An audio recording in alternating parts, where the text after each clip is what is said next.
Hola, hola, buenas noches. Bienvenidos al programa. Yo soy Jaime Bailey todavía.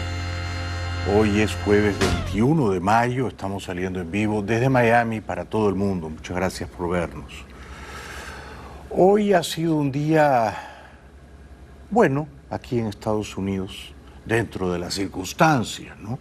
Ayer murieron 1.479 estadounidenses por coronavirus. Hoy esa cifra bajó a 1.262. Esta parecería una buena noticia. Sin embargo, hay una mala. Como todos los jueves, se midió el desempleo. En la última semana, casi 2,5 millones de personas han perdido sus empleos en los Estados Unidos. En las últimas 9 semanas, desde que comenzó esta tragedia, esta pesadilla del coronavirus, 38,6 millones de personas, o sea, 38,600,000 personas, han perdido sus trabajos. Es muchísima gente, ¿no? Estados Unidos roza ya el 20% de desempleo. Una tasa comparable a la Gran Depresión de 1929 a 1932. Casi 40 millones de desempleados, 38,6 millones de desempleados. Esa es una mala noticia. Sin embargo, de esos tantos millones de desempleados, muchos están recibiendo un cheque semanal de $600, nada menos. $600 semanales, con lo cual, según acabo de leer en el Wall Street Journal, influyente diario de negocios, el 68% de todos los desempleados en Estados Unidos por culpa del coronavirus están ganando ahora más de lo que ganaban cuando estaban empleados y por consiguiente no tienen ningún apuro ni afán por volver a trabajar porque reciben todas las semanas el chequecito, el estímulo, el still, le dicen, de $600 semanal. ¡Qué bien! O sea que, de momento, y hasta fin de julio, después en agosto se termina, ¿no? Se termina. Están recibiendo beneficios de desempleo, privilegios de un país rico. Bueno, hoy se han divulgado encuestas que confirman que, si las encuestas son fiables, yo sé que hay un montón de paranoicos que desconfían de las encuestas, el presidente Trump está bastante rezagado respecto del candidato demócrata Joe Biden. ¿La vemos? Si las elecciones fueran hoy, pero serán en noviembre, Biden sacaría 50% y Trump 39% de los votos. O sea que Biden le daría una soberana paliza a Trump. Pero Biden es un mal candidato, en mi opinión, y Trump todavía puede recuperar terreno, ¿no? Va a depender mucho de lo que ocurra con las cifras de desempleo, con la economía y con las fatalidades del coronavirus que hoy superaron los 93.400 en Estados Unidos. El presidente Trump hoy visitó una planta automotriz de la compañía Ford en Michigan.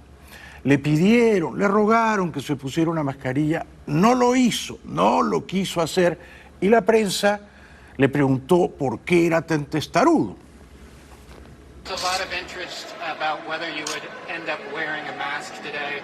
Could you just take us through your thought process of why you decided not to wear a mask? Well, I did wear. I had one on before. I wore one in this back area, but I didn't want to give the press the pleasure of seeing it. But no, where I had it in the back area, I did put a mask on. Did you have the goggles on too as well, sir? I did. I had goggles and a mask right there. But why would you not be And wearing here's another one. Why would you not be wearing it, sir? Because in this area, Why would you not take be it. wearing it here, sir?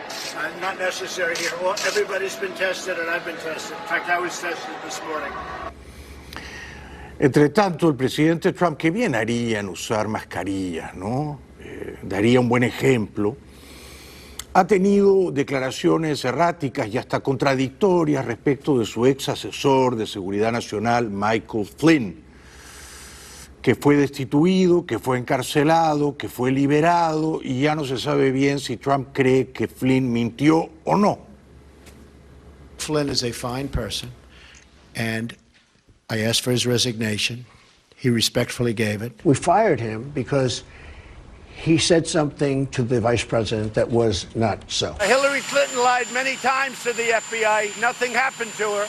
Flynn lied and they destroyed his life. Some people say he lied, and some people say he didn't lie. I mean, really, it turned out maybe he didn't lie. You look at Flynn, it's a shame, but the FBI didn't think he was lying. Do you believe that the FBI acted improperly in how they handled his interview? Well, the FBI said Michael Flynn, a general and a great person, they said he didn't lie. And Mueller said, well, maybe he did. Because he's in the process of being exonerated. If you look at those notes from yesterday, that was total exoneration. These were dirty, filthy cops at the top of the FBI. General Flynn was treated horribly. El presidente va y viene, ¿no? Dice y se desdice, tiene una relación elástica con la verdad, elástica y hasta promiscua, diría, ¿no? Con lo cual ya no se sabe qué piensa de Flynn. Telemundo confirma que globalmente hay más de 5 millones de casos de coronavirus y que en Estados Unidos las fatalidades superan las 94.000. Son más de 5 millones de contagiados en todo el mundo. Aquí, en Estados Unidos, crece también el número de los infectados, superando el 1,5 millones y cerca de 94,000 fallecidos. Este es un panorama que se oscurece más cada semana con las solicitudes de ayuda por desempleo. En la última semana, por ejemplo, se sumaron otras 2,400,000. Esto significa que casi 39 millones de personas perdieron su trabajo. Un estudio de la Universidad de Oxford, muy prestigiosa, revela hoy que el desempleo y el coronavirus derrotarán ampliamente a Trump en las presidenciales de noviembre 3. Oxford predice, un poco prematuramente en mi opinión, que Trump perderá por 20 puntos. El presidente estadounidense Donald Trump sufrirá una derrota histórica en las elecciones generales del próximo noviembre, en las que le pasará factura la crisis provocada por la pandemia de coronavirus, según el think tank británico Oxford Economics. El estudio parte de un escenario de recesión en Estados Unidos en el que el aumento del desempleo y la inflación evitará la reelección del mandatario republicano, quien obtendría apenas el 35% de los votos en esos comicios frente al 55% pronosticado antes de la COVID-19. Todo ello, según el informe, haría que se necesitase un milagro económico para que los resultados favorezcan a Trump. Veremos. Entre tanto, 50 estados de los Estados Unidos, unos más, otros menos, pero todos ellos empiezan a reabrir parcial, cautelosamente los negocios. All 50 U.S. states were in varying stages of reopening on Wednesday ahead of the long Memorial Day weekend, 2 months after restrictions on businesses ravaged the U.S. economy. All 50 states in America have now begun to partially open up. We have a ways to go, but we can see light at the end of the tunnel. Vice President Mike Pence traveled to Florida to discuss a phased economic reopening with Governor Ron DeSantis. The two men wore masks while delivering PPE to a nursing home in Orlando, but didn't wear them to a burger joint where social distancing appeared to be near impossible. ¿Qué les cuesta ponerse el tapabocas, digo yo? Son necios, ¿eh? Son testarudos. Es obvio que las muertes de marzo y abril se debieron a las imprudencias o a los descuidos o a las incurias de enero y febrero. Pero esas imprudencias se pueden disculpar porque no sabíamos lo que se venía, no estábamos avisados. Ahora sabemos. Ahora si salimos a la calle tenemos que cuidar. Si no nos cuidamos, ahora, mayo, junio, julio, entonces vendrá una segunda ola de contagios y de muertes después del verano. Es solo evidente, es solo de sentido común. Por eso en Nueva York, con 27.800 muertos, y en New Jersey con 10.800, sumen ustedes Nueva York y New Jersey, sobrepasa en víctimas a cualquier país de Europa, incluyendo a Gran Bretaña, que tiene 35.000, van a ser mucho más cautelosos en reabrir los negocios. In harder hit states, including New York and New Jersey, a more limited reopening is allowing for only curbside pickup. If you don't include New York and New Jersey, we're just about in a class by ourselves. On Wednesday, President Donald Trump met with the governors of Arkansas and Kansas to discuss their states' response efforts in restarting their economies. We're going to open up very big. Trump has said the nation needs to move forward with lifting restrictions in order to limit the damage, to an economy suffering its worst crisis since the Great Depression. As of Wednesday, the U.S. death toll from the coronavirus stood at roughly 93,000. Bueno, sí, son 93.400 a esta hora de la noche los muertos por coronavirus en Estados Unidos. El Nobel de Economía Paul Krugman acaba de escribir en el New York Times que a Trump no le importan los muertos, que Trump está obsesionado con la economía y en particular con la bolsa de valores, y que Trump quiere que la bolsa repunte y se robustezca antes de las presidenciales de noviembre 3, y no importa si hay no 100.000, sino 200 o 250.000 muertos, porque la estrategia de Trump será decir, yo lo salvé. En lugar de tener 1,5 millones o 2 millones de muertos, hemos tenido apenitas 200.000. Así es que, gracias a mí, viven todavía 1 millón o 2 millones de estadounidenses. Claro, y por supuesto, esa es superstición o superchería, ¿no es cierto? Nada de eso es demostrable ni por tanto refutable, ¿no?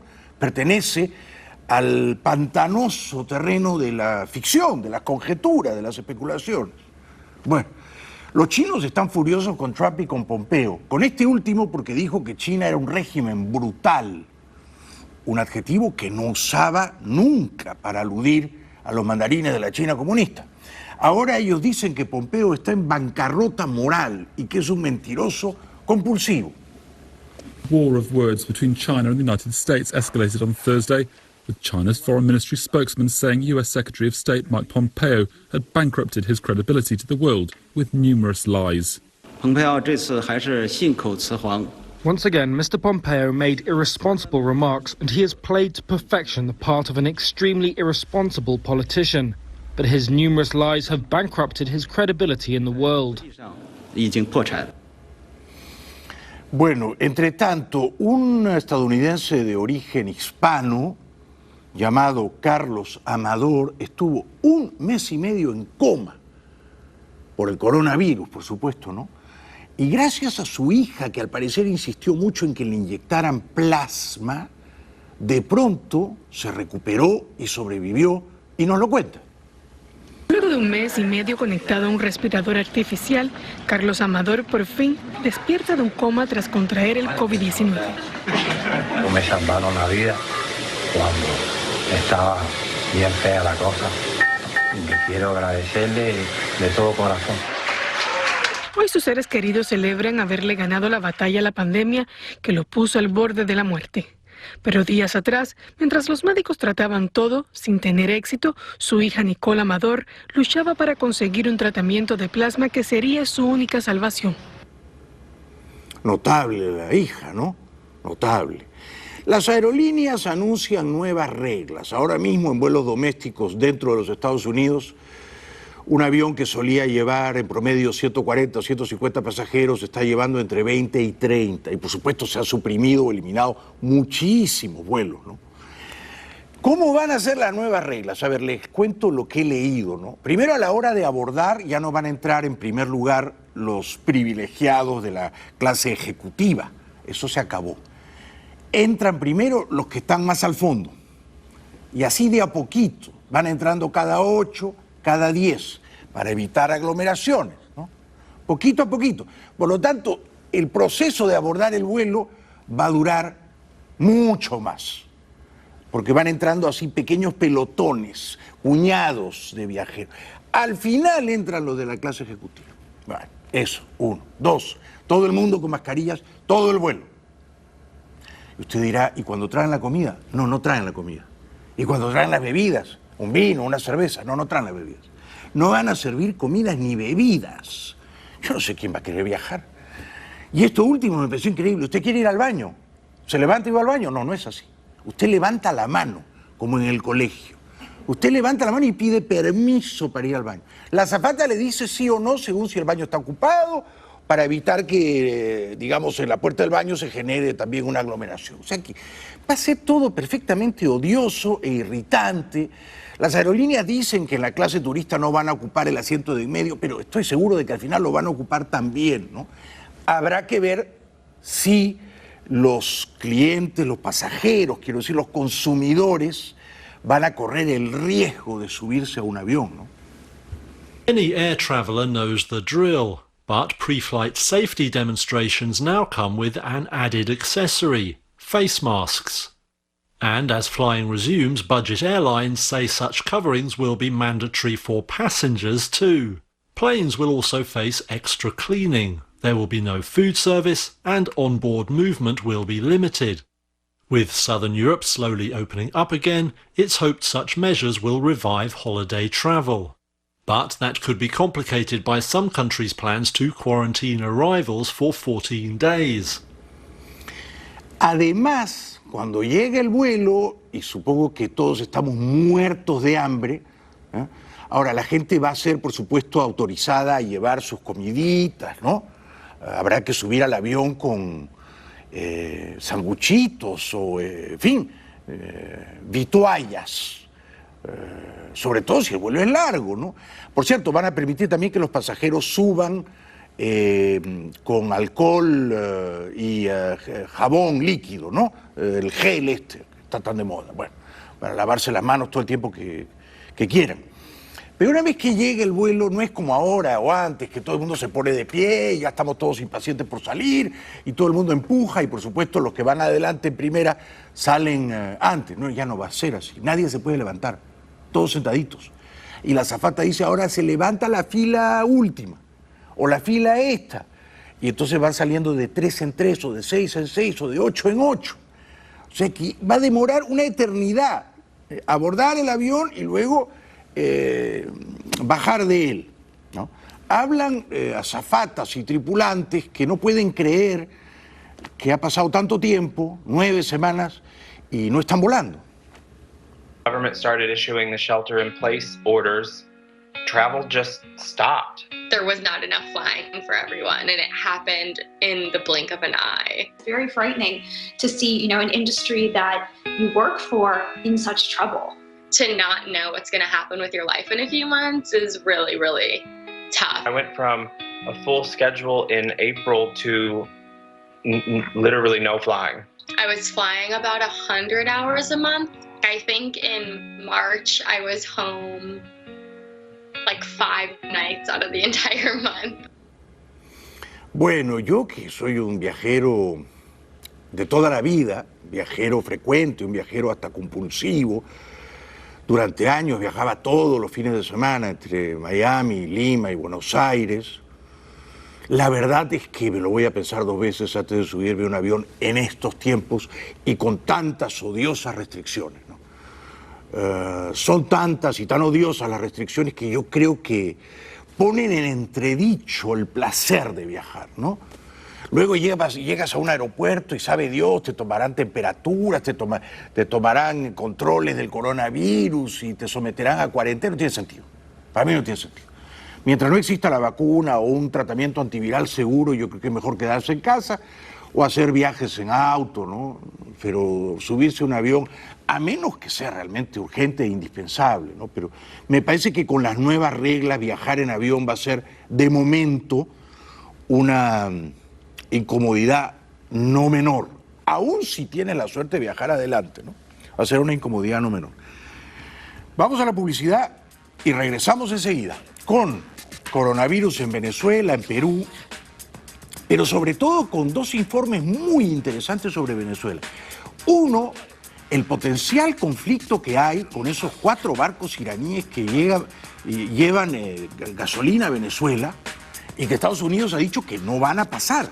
Allá hay un potencial conflicto. El jefe del Comando Sur, el almirante Craig Fowler, ha dicho que esos barcos no van a llegar a Venezuela, los barcos iraníes. Ojo con eso. Y otro, un reportaje buenísimo sobre la masacre en la prisión de Los Llanos en Venezuela. Los sicarios de Maduro asesinaron a sangre fría a 47 presos. No se pierdan eso, que va a estar buenísimo. Regresamos con eso después de la pausa. Bienvenidos de vuelta al programa. En un momentito les voy a contar exactamente cuáles son los peligros, las amenazas, los riesgos que entrañan con la compra de la dictadura venezolana al régimen teocrático iraní de gasolina. 4 buques cargueros llenos de gasolina que zarparon hace días ya y que están relativamente cerca de las costas venezolanas. Estados Unidos ha dicho por boca del jefe del Comando Sur que esos barcos no van a llegar a Venezuela. Pero el jefe de las fuerzas militares venezolanas, el general Padrino, ha dicho que esos barcos van a ser escoltados por aviones y por navíos venezolanos. Hay ahí un conflicto potencial. A eso vamos en un segundito. Antes, Perú coronavirus. Hoy Perú ha llegado a la cifra de 108.000 casos confirmados, que son 4.700 casos más que ayer. De un día para otro, 4.700 casos más. Y de ayer para hoy han muerto 124 peruanos abatidos por el coronavirus. Las cifras son dantescas. Ponen en jaque, por supuesto, al presidente peruano Vizcarra. Perú sigue en el puesto 12 de todos los países del mundo con más casos de coronavirus, debajo de la India. Las cifras no son, desde luego, buenas. Téngase en cuenta, además, que Perú ha llegado a 108.000 casos confirmados y más de 3.100 muertos en el verano, ¿no? Perú recién está saliendo del verano, entonces ahora viene pronto el invierno y la situación no se ve muy prometedora. Perú superó el miércoles los 100.000 casos del nuevo coronavirus y sobrepasó los 3.000 muertos. Se trata del segundo país latinoamericano con más contagiados y el tercero en decesos, tan solo detrás de Brasil y México. El número de casos positivos de COVID-19 y de fallecidos se triplicó en relación al 30 de abril, mientras familiares de fallecidos y personal sanitario reclaman por las carencias de equipos y medicinas en los hospitales públicos. Es como una película de terror, pues. Adentro parece un cementerio. Los cadáveres, los pacientes mueren en sus sillas, en sillas de ruedas, en una silla normal. Me temo que lo peor está por venir cuando llegue el invierno y cuando la gente salga por fin de la cuarentena, que lleva más de 2 meses. Son los peruanos bajo un arresto domiciliario excesivo, ¿no? A mi modo de ver. El ministro de Salud, señor Zamora, que se ganó el odio de muchos médicos porque en algún momento se negó a rescatar a unos médicos en la Amazonía, diciendo que esos médicos tenían los mismos derechos que los ciudadanos de a pie, ahora pide disculpas.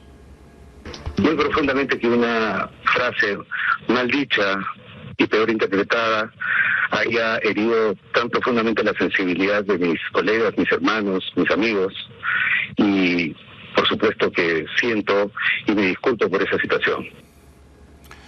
Bueno, muy bien por disculparse. En un mercado usualmente tumultuoso, congestionado, la policía interviene, pero los vendedores ingeniosos simplemente se mudan a un lugar cercano. Por supuesto, están obligados a trabajar, a ganar el pan del día.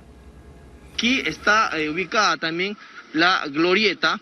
Es un patrimonio cultural de la nación que hoy se encuentra olvidada, abandonada por las autoridades y lleno de basura y personas de mal vivir. Este lugar anteriormente, hace varias semanas, se encontraba aglomerado de vendedores informales. Y estos vendedores informales se han posicionado justamente aquí abajo, tal y como lo ven en las imágenes. Cuando las prohibiciones en general son rígidas y absurdas, divorciadas del sentido común, la gente, por supuesto, las rompe, las quiebra. Por eso hay que tratar de prohibir lo menos posible, ¿no? Una venezolana en Lima se lía a golpes con una peruana, probablemente ambas estresadas por la cuarentena y sus rigores, ¿no? Decidieron arreglar sus diferencias a golpes en medio de la calle durante la inmovilización social obligatoria, sin utilizar mascarillas e incluso frente a niños. El motivo, aparentemente, una de las féminas, escúchelo bien, habría mirado mal a la otra.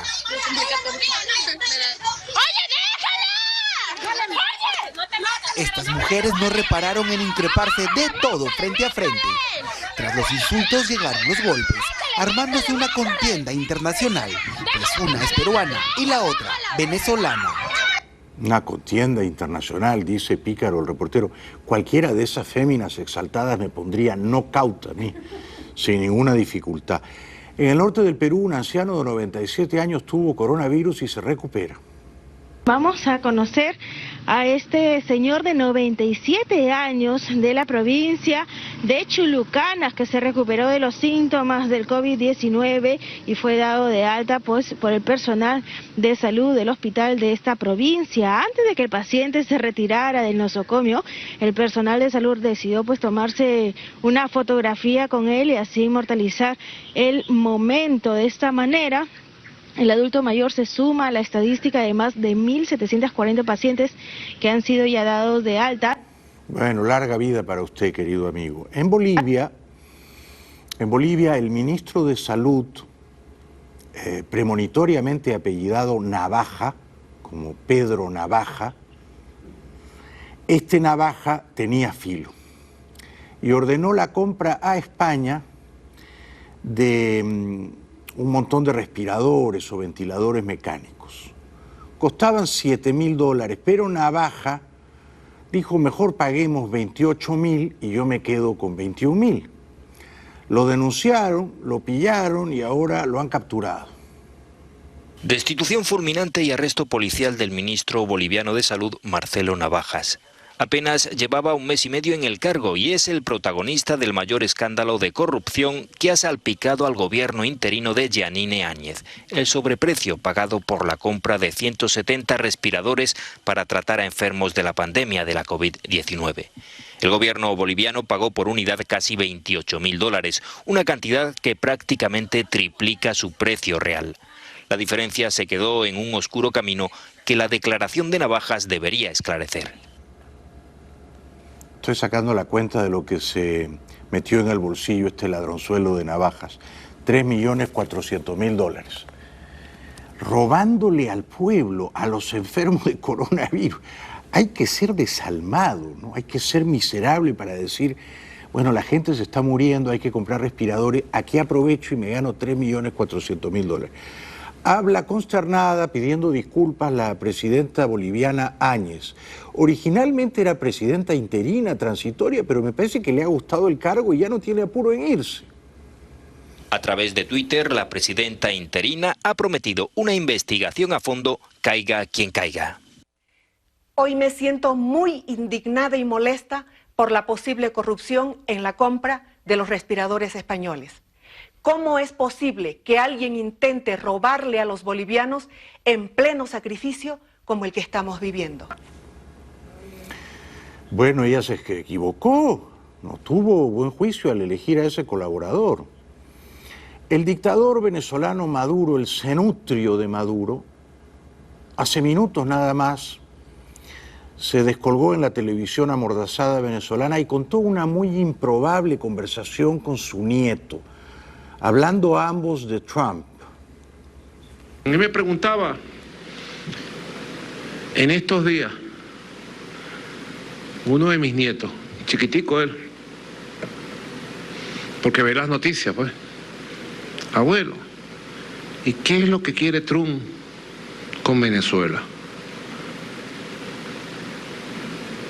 Una pregunta clave, pues. ¿Y qué es lo que quiere Trump con Venezuela? Y yo le dije, quiere nuestras riquezas, el petróleo, el oro, la tierra, Venezuela. Y el niño me dijo, jamás. Eso no es de nosotros, eso es de Venezuela. ¿Y qué más quiere? Y yo le dije, lo otro que quiere es esclavizarnos, que seamos sus esclavos. No, no puede ser, me dijo. Solo falta que Maduro, qué horror, ¿no? Hacer tráfico político con un niño, le regale un fusil y un casco al niño, ¿no?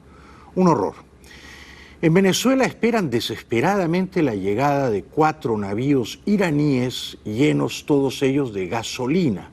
Venezuela, que antes le compraba gasolina a Estados Unidos y teniendo las reservas de petróleo más grandes del mundo, se ha quedado sin gasolina. El gobierno venezolano celebró el miércoles la próxima llegada al país de buques de Irán con gasolina y productos petroleros. Teherán advirtió de consecuencias si Estados Unidos impide la entrega de productos petroleros iraníes a Venezuela, donde se ha agudizado la escasez de combustible durante la pandemia de COVID-19. República Islámica de Irán, gracias por todo el apoyo que estamos recibiendo. Estamos listos para lo que sea, como sea y cuando sea. Irán, salam aleikum. Esta semana el New York Times se publicó un artículo muy interesante sobre el petróleo en gasolina y decía el petróleo antes gratuito en Venezuela, ahora cuesta. Y comenzaba diciendo, antes un solo dólar en Caracas podía teóricamente comprar 5 billones de galones de gasolina, más de lo necesario para abastecer a todo el estado de Michigan en un año, con $1. Ahora, con $1, uno puede comprar solamente medio litro de gasolina. Medio litro de gasolina, con $1. No hay, pues, gasolina en Venezuela, no hay. Y por eso este reportaje demuestra que las colas para conseguirla duran literalmente días. Venezuelan capital Caracas, the queue at the petrol station can last for days. The shortages have plagued Venezuela for years, ever since its 1.3 million barrel a day refining network collapsed, which critics blame on underinvestment and mismanagement by the state oil company. Now, President Nicolas Maduro has turned to Iran for help, for fuel itself and chemicals to help get the oil industry back on track. Those 5 ships are bringing gasoline. Regarding the technical support for the reactivation of the refinery, what the Venezuelan government asked us for in the past weeks was to bring input materials, catalysts, which Iran brought through the planes. La CIA, la inteligencia de los Estados Unidos, ha confirmado que los 4 barcos iraníes cargados de gasolina que se dirigen a Venezuela llevan gasolina que Venezuela le compró al régimen de Teherán con reservas de oro. Recordarán ustedes que recientemente había 1 y hasta 2 vuelos diarios entre Teherán y Caracas de Mahan Airlines. Bueno, esos vuelos iban a recoger las reservas de oro, las barras de oro, con las cuales Maduro compra gasolina al régimen teocrático terrorista de Teherán. Los barcos están ya bastante cerca de Venezuela y el jefe del Comando Sur de los Estados Unidos ha dicho que no va a permitir que lleguen a Venezuela. Ship tracking shows the first of the 5 tankers left the Iranian port city of Bandar Abbas in March. The first tanker, Fortune, is expected to arrive in Venezuela in the next few days. Iran is a long-time ally of Venezuela and fellow rival of the United States. Both countries' oil sectors are already under US sanctions. The White House says it's considering how to respond to the shipment. This would be an example of the Iranian regime taking the wealth of the Iranian people and wasting it in Venezuela on Maduro.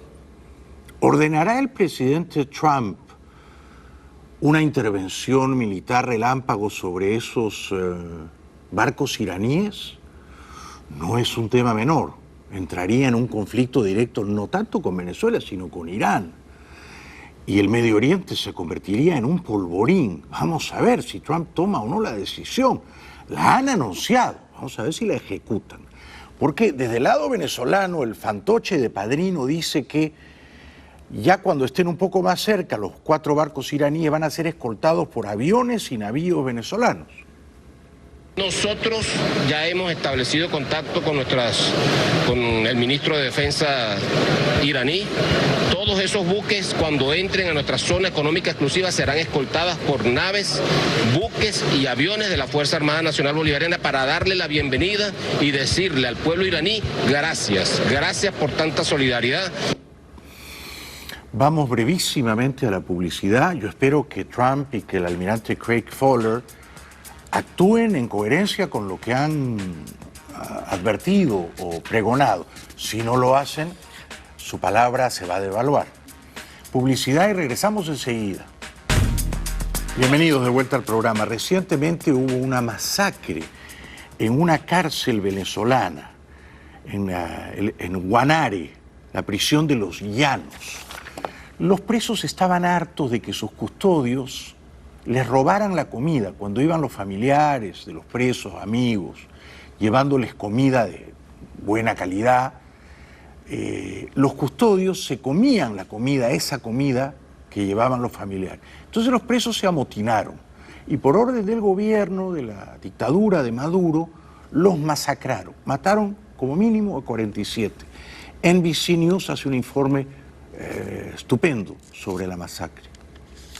When reports emerged of a mass shooting at the prison, our team in the verification unit began to try and contact people within the country. The shooting happened here, west of the capital, Caracas, in the city of Guanare, in a prison called Los Llanos. Now, the authorities do not dispute that 47 inmates were shot dead and over 70 were injured. But in a statement, they say it happened because the prisoners were trying to escape. Officials also say that a guard and the prison director were injured. But what about the 47 inmates who were shot dead?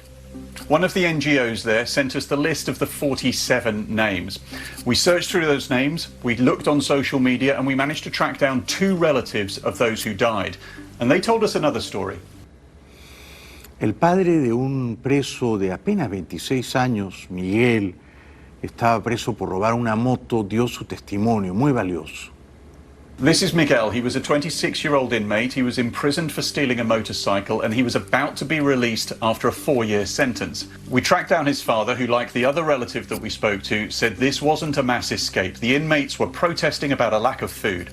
Miguel's father, Victor, was visiting the prison, he says, at the time of the shooting. He was delivering his son a food parcel, something that Miguel relied on. En la parte donde estaba mi hijo, ellos comen única y exclusivamente por los alimentos que le llevan los familiares. Si los familiares no llevan alimentos, pues no hay manera que ellos reciban ningún tipo de alimento. NGOs say Venezuela's prisons lack basic necessities like food, water, sanitation, and that the COVID-19 crisis has only made it worse. Un horror, un espanto, ¿no? Ya Venezuela es una prisión, esta era una cárcel dentro de una prisión. John Goicoechea, un valeroso opositor venezolano, aclara que él no tuvo nada que ver con la fallida operación Gedeón. Nunca he tenido trato por ningún medio, ni digital, ni escrito, ni presencial, con el señor Jordan Woodrow, con su empleado, porque a mí no me cabe duda de que ustedes contrataron ese mercenario para montar la olla que hoy están montando. Tercero, a mí no me da miedo las amenazas de la dictadura. Ya estuve 1 año y 2 meses preso en el helicoide cuando ustedes me secuestraron. Es un valiente este muchacho y lo ha demostrado. Habla la gente en Caracas.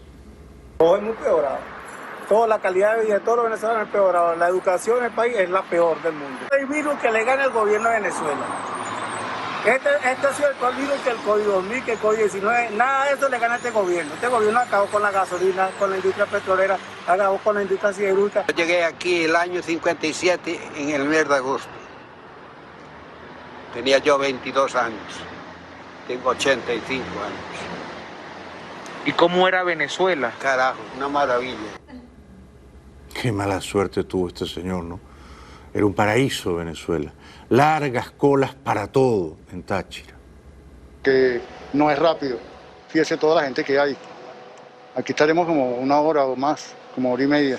¿Se ha vuelto complicado sacar efectivo, obtener efectivo en San Cristóbal? Sí, en verdad que sí. Muy pocos cajeros funcionando. Sí, señora. Y el efectivo hace falta para el pasaje. Hay que hacer la cola, esperar unas cuantas horas para poder retirar 60.000 bolívares, que no alcanzan, sino para 4 pasajes, el mínimo, el pasaje corto, que no debería ser esta situación que estamos pasando, porque imagínate. El Escuadrón de la Muerte de Maduro, llamado FAES, que suelen ser uniformados con los rostros encapuchados, enmascarados, y que según la señora Bachelet matan a 6.000 o 7.000 jóvenes indefensos cada año, irrumpen en un complejo habitacional mesocrático y se llevan secuestrados a varios jovencitos. La gente graba temerosamente la incursión de los sicarios de ese Escuadrón de la Muerte. Todos, por supuesto, tienen pavor a esos uniformados, encapuchados.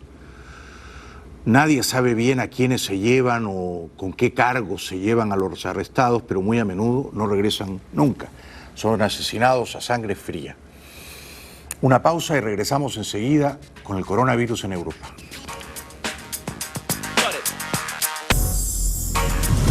Mascarillas obligatorias en España para todos los mayores de 6 años. España hace obligatorio el uso de mascarillas en los espacios públicos. A partir de este jueves deberán llevarlas los mayores de 6 años, también en la calle cuando no sea posible respetar la distancia de seguridad de 2 metros. Más importante es llevarla aunque sea en el bolsillo para cuando estamos en una zona en la que no hay opción de mantener una cierta distancia o que vamos a tener que pararnos y estar tiempo con las personas que hay a nuestro alrededor a distancias menores de esos 2 metros, pues obviamente habrá que ponérsela. Protestas en Barcelona contra el gobierno socialista de Sánchez.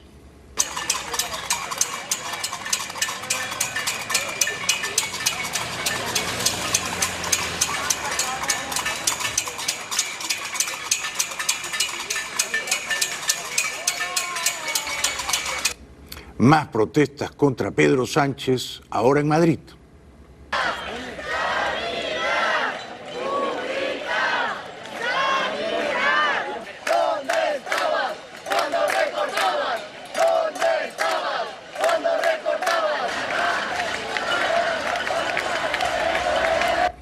La Habana, el centro de La Habana, es ahora una ciudad vacía, afantasmada. El episodio ocurrió en el centro de la capital de Boyacá. La mujer, que no solo no tenía tapabocas, sino que estaba violando la medida de pico y cédula, respondió a carterazos y con insultos a los uniformados que le llamaron la atención por violar las medidas dispuestas para frenar la expansión del coronavirus. Finalmente le fue impuesto un comparendo por violar las medidas sanitarias. Regresamos después de la pausa. Ahora sí, La Habana vacía. Con colores, música y humor, artistas callejeros y vendedores ambulantes como Lisette Pérez dan vida al centro histórico de La Habana. Pero esta forma de sobrevivir ahora está en pausa, ya que casi nadie transita por las viejas calles de la capital cubana ante el temor de contagiarse de COVID-19. Y ahora Lisette trata de vender sus productos a esos pocos que se encuentran afuera. El otro día llegué a la plaza, miré para todos los lados, como un estilo de travesura, y les juro que pensé que estaba la plaza llena. Gracias, buenas noches, hasta mañana.